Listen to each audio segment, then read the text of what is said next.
La palabra de Dios siempre cumple el propósito en nuestras vidas.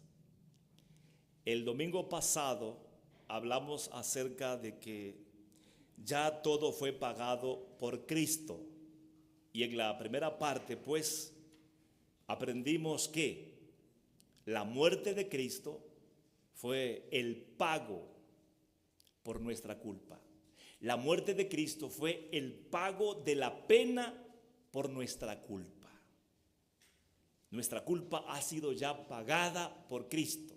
Él murió para que no estemos bajo condenación, para que no estemos bajo maldición, sino que en lugar de ello, hoy estemos bajo las bendiciones de Dios, bajo las promesas de Dios. Qué alegría, hermanos, debe haber en el corazón de nosotros.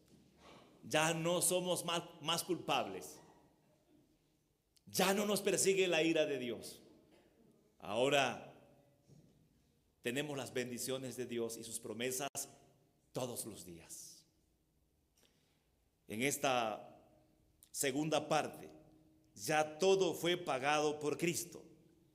Y es que Cristo pagó con su vida el precio de nuestra salvación. Por eso la salvación es gratuita. Claro que el precio de la salvación fue la vida de Cristo. Pero para nosotros la salvación hoy es gratuita. No tenemos que llevar a cabo ningún sacrificio.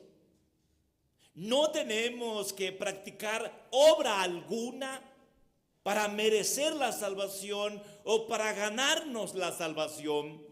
La salvación es gratuita. Usted no tiene que hacer nada porque todo ya fue hecho. En el versículo número 9, hermanos, del primer capítulo de la segunda epístola a Timoteo. En este primer capítulo de esta segunda epístola, en el verso 9, vean qué dice la Biblia. ¿Quién nos salvó y llamó con llamamiento santo, no conforme a nuestras obras, sino según el propósito suyo y la gracia que nos fue dada en Cristo Jesús antes de los tiempos de los siglos? Número 1, nuestra salvación es por iniciativa de Dios. Entonces podemos, con base en el tema, hacernos la pregunta: ¿cómo podemos ver a través de la Biblia que la salvación es gratuita porque Cristo ya pagó con su vida por ella? El texto está diciendo esto, hermanos. ¿Quién nos salvó? ¿Quién nos salvó? Esto significa que nuestra salvación es por iniciativa de Dios en Cristo. Lo cual nos lleva a decir esto: nosotros no decidimos salvarnos. Nosotros no buscamos la salvación. Romanos capítulo 3, recuerden que dice que no hay justo ni aun uno. No hay quien haga lo bueno. No hay quien entienda. No hay quien busque a Dios, dice la Biblia. Entonces, si la salvación es por iniciativa divina, significa que fue Dios el que determinó en su voluntad salvarnos. Y no podemos salvarnos sin la intervención constante de Dios. Porque ciertamente Cristo murió en la cruz por nuestros pecados, murió para salvarnos, pero aún así nosotros necesitamos del obrar de Dios constantemente. Y no solamente para ser salvos, sino para permanecer salvos. ¿Saben cómo interpretan algunos el Evangelio? Cristo ya murió. A ti te toca recibirlo o rechazarlo. De ti depende si lo aceptas o lo desprecias. Eso es una mentira del diablo. Otros enseñan: ok, Cristo ya murió. Ok, Dios ya te salvó. pero a ti te toca mantenerte salvo o salva. Eso es una mentira del diablo. Cristo murió en la cruz por nuestros pecados, por nuestra salvación. Dios nos salva a través de Cristo y Dios nos mantiene salvos a través de Cristo. Juan 6, 44 al 45. Ninguno puede venir a mí si el Padre que me envió no le trajere, y yo le resucitaré en el día postrero. ¿Quién nos trae a Cristo?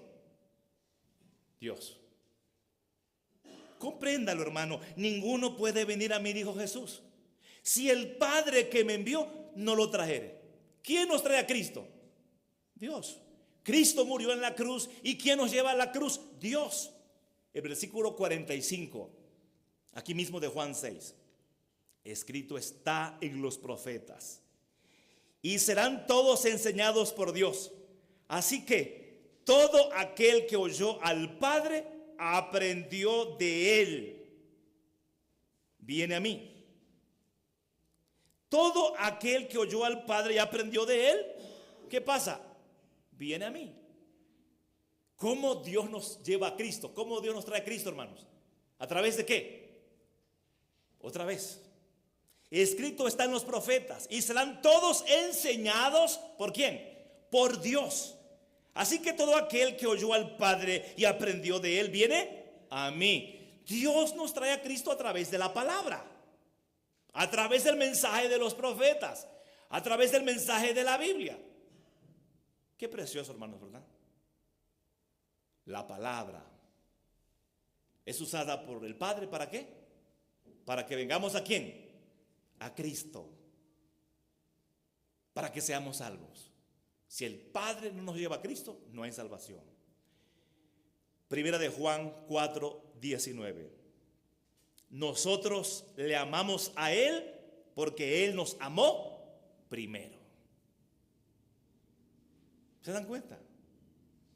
¿Cómo vamos a amar a Dios? ¿Cómo vamos a venir a Dios? Amándolo, deseándolo, queriéndolo. Nosotros no podemos.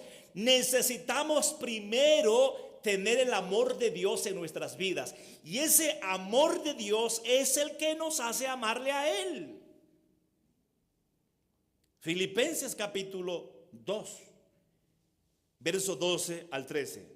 Por tanto, amados míos, como siempre habéis obedecido, no como en mi presencia solamente, sino mucho más ahora en mi ausencia, ocupaos en vuestra salvación con temor y temblor, porque Dios es el que en vosotros produce así el querer como el hacer por su buena voluntad.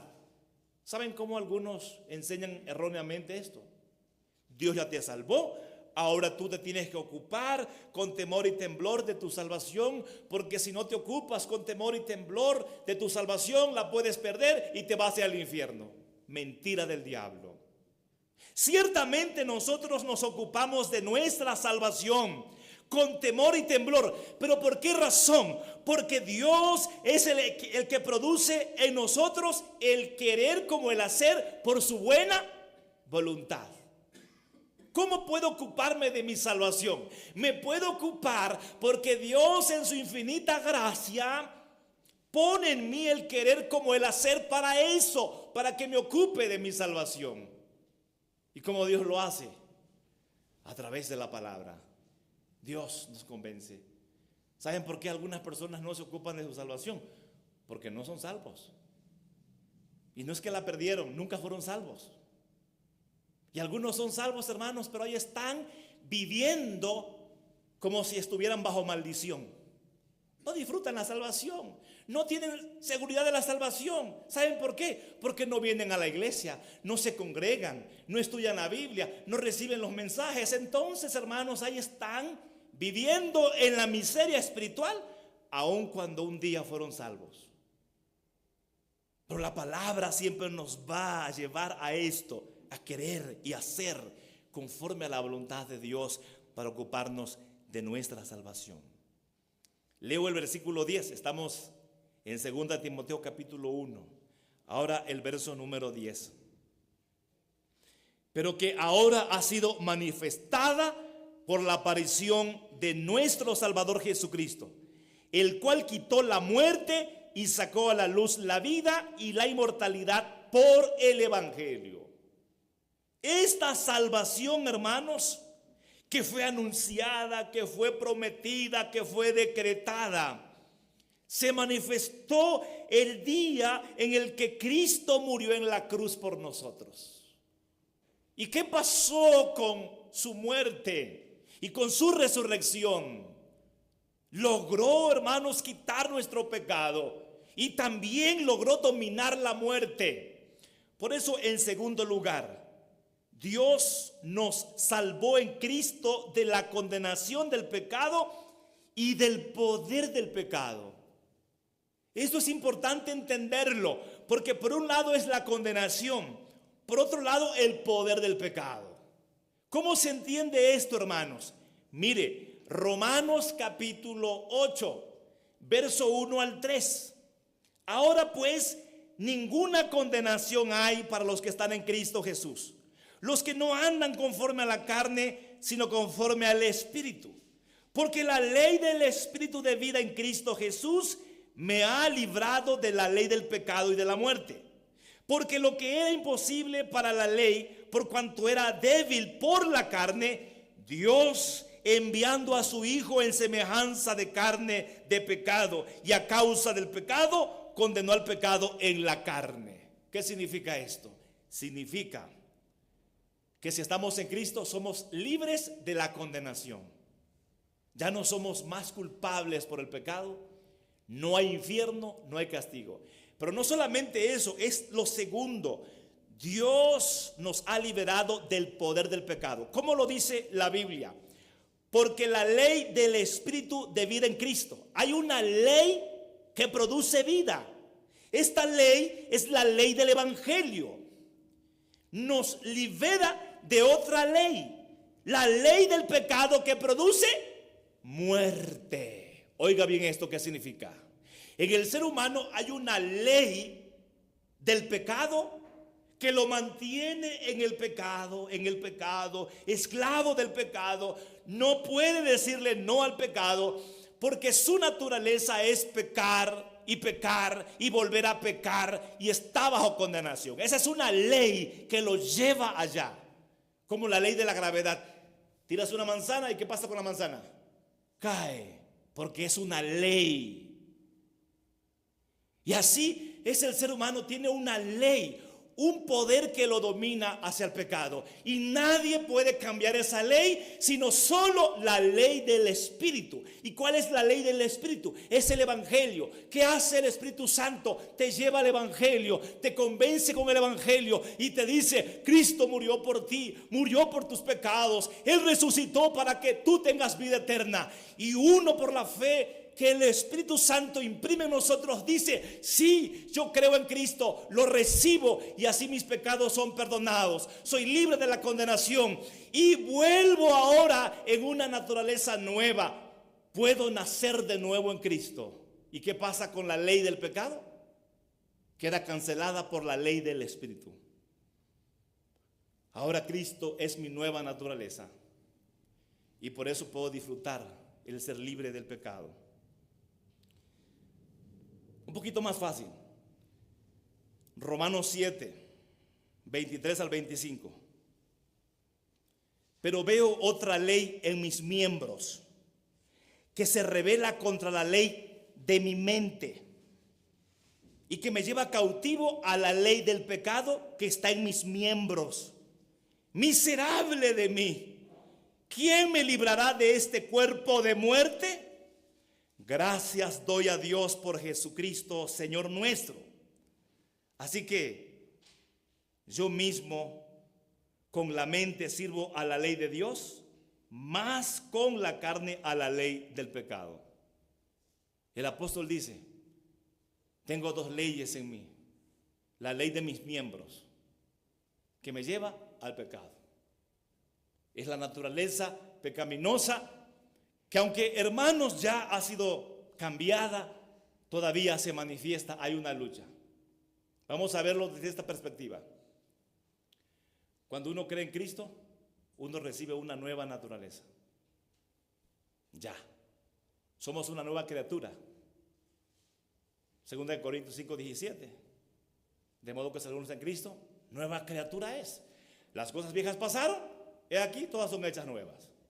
Pero aun cuando hay una nueva naturaleza en nosotros, todavía hay una lucha espiritual constante. En mi mente tengo la ley del Evangelio, la ley de Cristo.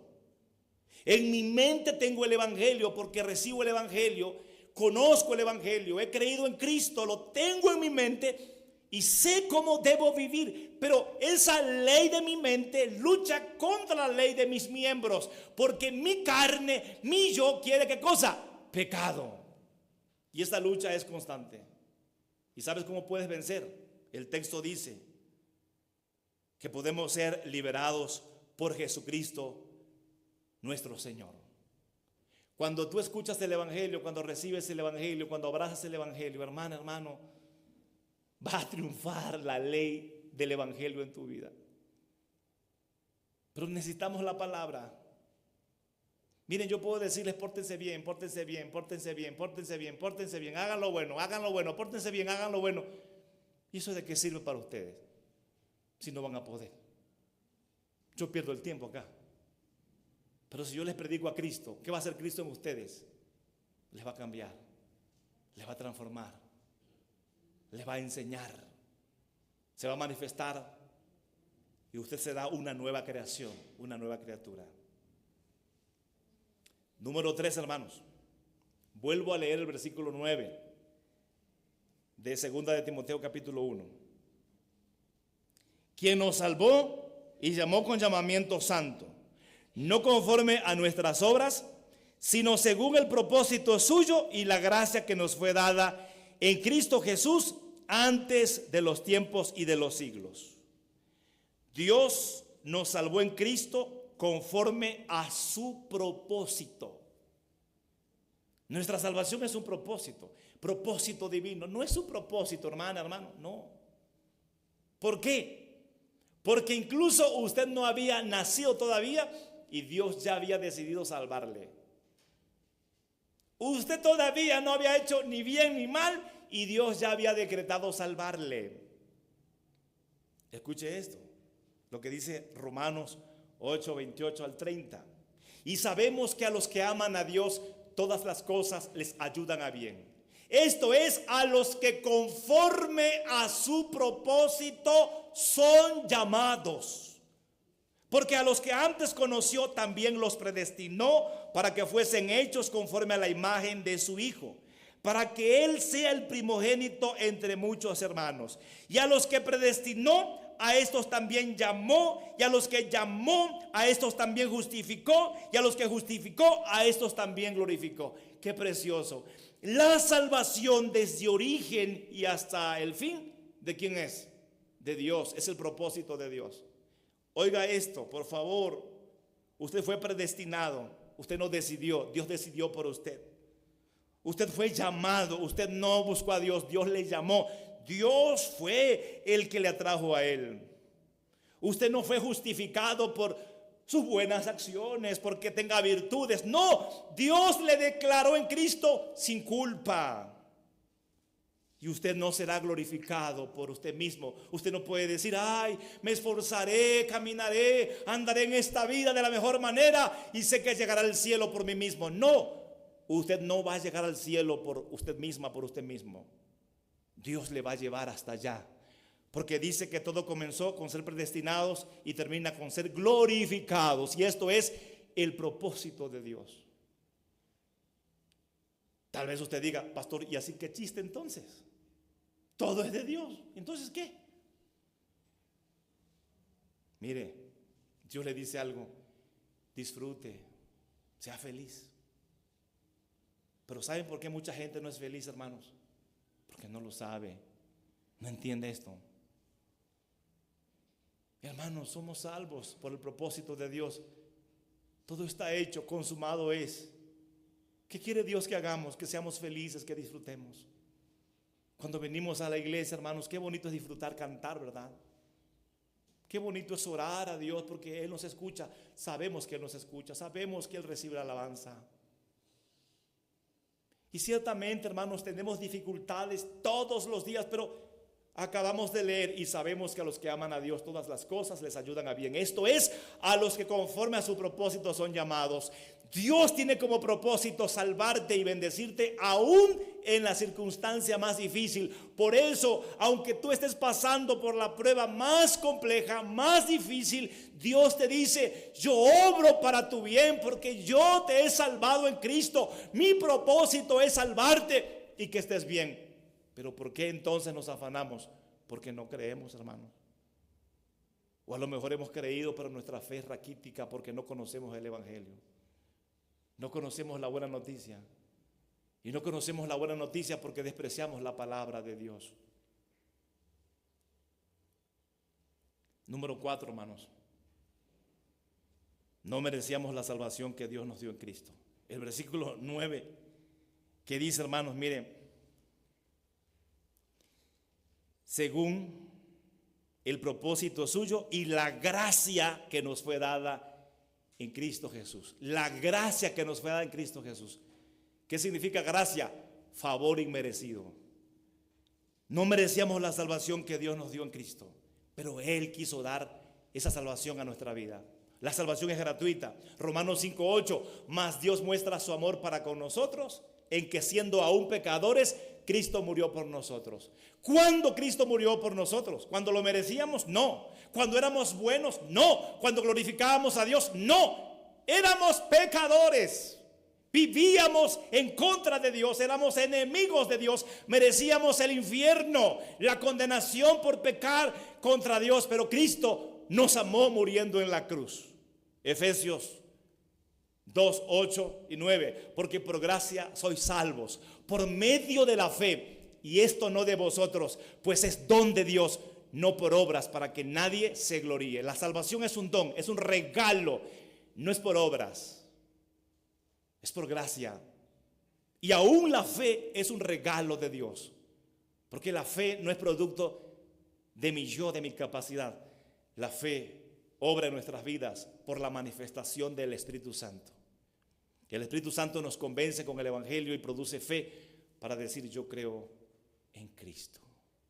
Todo ha sido ya pagado por Cristo. Su salvación fue pagada. Recíbala gratuitamente y disfrútela. Hermanos, esto tenemos que hacerlo. Pero ¿dónde están los otros hermanos? Podrán disfrutar hoy de una buena comida, de un buen descanso, de buenas cosas, pero eso es pasajero.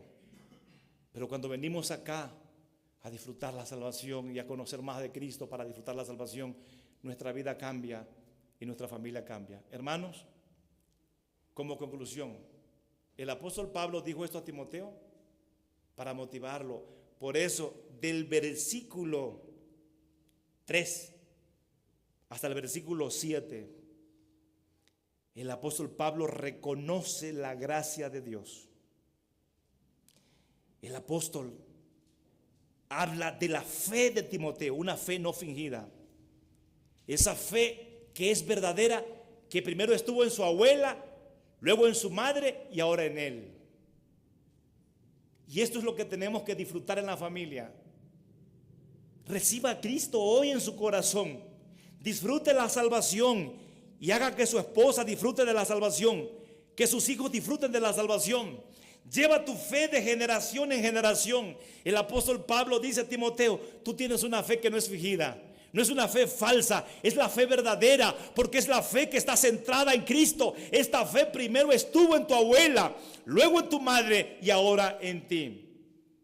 Por eso te digo, Timoteo, sirve a Dios. Aviva el fuego del don de Dios que está en ti. Ese ministerio que Dios te ha dado, ejércelo. ¿Por qué? Porque la salvación que tú tienes es gratuita.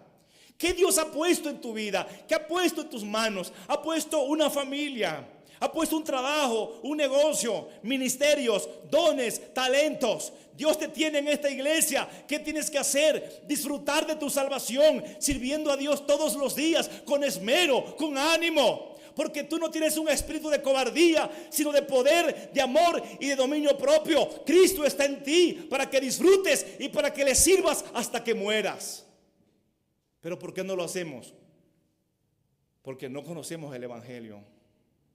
Somos mediocres, hermanos, muchas veces al recibir la palabra.